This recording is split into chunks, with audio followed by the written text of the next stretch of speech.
Roadster.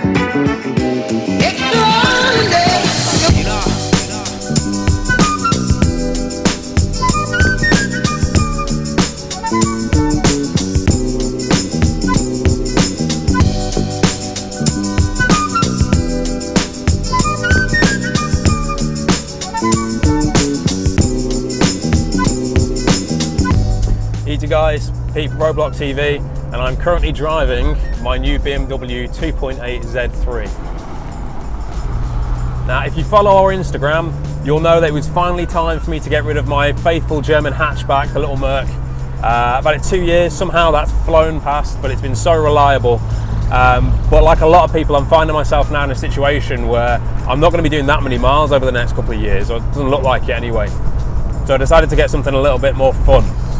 And let me tell you, this is a fun car. Oh, hello. It was a tough choice, to be honest. There was a fair few cars, as Matt knows, that just were definitely the car before I decided on this. First of all, it was a 645 Ci, probably not that practical overall, and potentially going to be some really bad builds in the future. But I think that's a box that might have to be ticked one day. 3 Series coupes, obviously. A5, seriously considered as well. But they're all still quite practical. And this is something that I wanted to be fun every time I drive it. So I much prefer the Z3 shape to the Z4. I think it's a lot more classic looking. I think it's going to age a lot better. The Z4, in my mind, I love the back, but I think the front just looks a bit lardy, a little sort of fat. Whereas the Z3's got that sort of classic look about it. And I genuinely think the big engined Z3s, 2.8, 3 litres and so on, and obviously the M's, I think they're going to hold the valley pretty well. So my aim with this is to keep the miles fairly low. We're on just over 100,000 at the moment, 105. My aim is to sort of not go any higher than 10,000 miles a year. I don't think I will, to be honest with you. I can't see me having to use it that much. But you never know, 5 years down the line, this could start shooting up again. But I'm going to have a lot of fun driving it in the meantime. Oh, country lane time.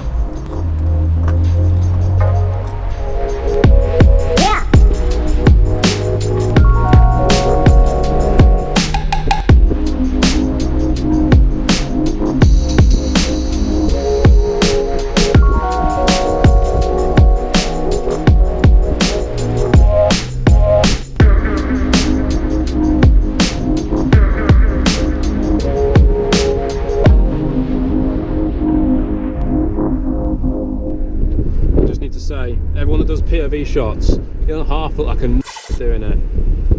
So this is the facelifted version. Now, I'll be honest, I did not know the difference between the facelifted and the normal version before I got this. The immediately recognisable difference is the rear lights. Whereas the older one was sort of more squared off, the new ones have got that sort of rounded tier shape at the bottom. And also the dashboard as well. The older one has a slightly more dated dash. It's not been a massive difference, to be honest with you. You just get the addition of this either analog or digital clock in the middle and the round chrome dials. So headline stats, obviously, it's got around about 193 bhp. I don't know what it's actually lost, but it certainly feels torquey still. 0 to 60 is around about 7.3, I think, off the top of my head. So the main worry that I had, I'll be honest, I've gone from a very practical diesel hatchback with the split folding rear seats, really nice infotainment system, and it was very comfortable, and I could also fit a lot of shit in there. I could take my MR2 bumpers everywhere I needed to take them because they seem to have been on a tour, but that's a different story. So my main worry was I'm losing a lot of practicality by getting this car. You know, down from 5 seats to 2, and I never really used the back seats, but it was nice to have. So in order for this to actually be a suitable successor, it needed to tick a few boxes, really. Will it go through a drive-through window properly?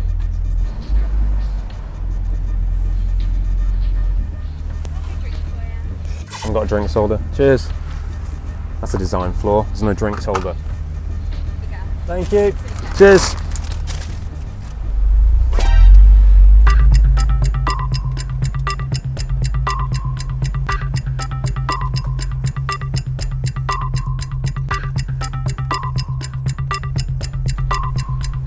Easy, but no drinks holder.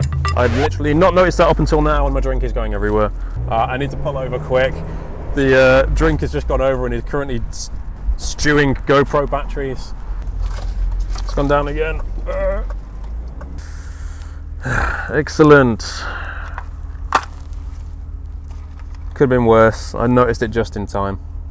And secondly, is storage space. In the aircraft, I've looked up, I've got loads of space from the box. Okay, so storage wise, we're not too bad inside, really, considering it's only got the 2 seats. You've got some cubby holes here that are lockable, which aren't too bad. I actually get quite a lot in there, really. It's quite deep. Obviously, you've got a glove box, out of date ashtray, a little bit of space there. But other than that, yeah, not a great deal. Boot's pretty big overall. For a convertible, you know, you get all your shopping in there. But for me, anyway, that's more than I'd need. I'm not planning to move those MR2 bumpers again anytime soon. I'm normally not a massive fan of red interiors, and in the pictures this looked a lot more red than it actually does in real life. This is a bit more of a sort of burgundy, almost maroony deep red, which I'm not too bothered about. I actually quite like it. I like the seats, but I've already ordered black leather gaiters for the gear stick and the handbrake, so they might end up getting swapped as well. But inside, actually quite a tidy little car. Bearing in mind that it's going to be only me in this car 80% of the time, that's more than enough space, so sweet.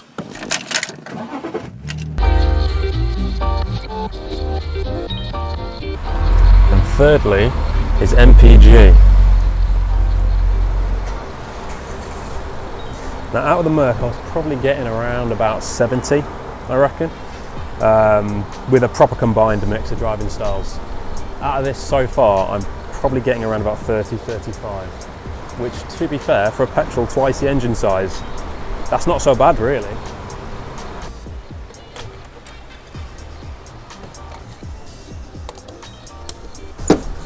And full tank, that'll be about 50 quid.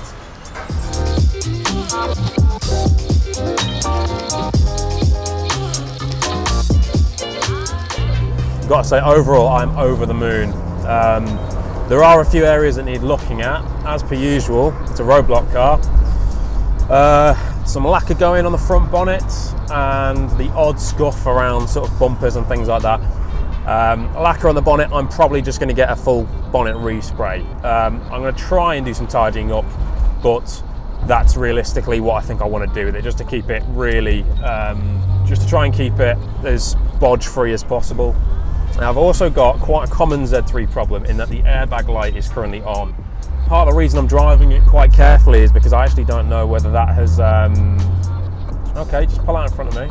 I actually don't know whether the airbags are functioning at the moment. So I've heard mixed things. So, dead common problem. Apparently the wiring under the passenger seat just catches, and that can eventually pull the fitting out. As I can tell, I'm not an electrician. I am going to get an auto electrician to have a look at that, but apparently there are kits available to fix that yourself. So not concerning me too much because there's just so many forum posts about that one particular problem.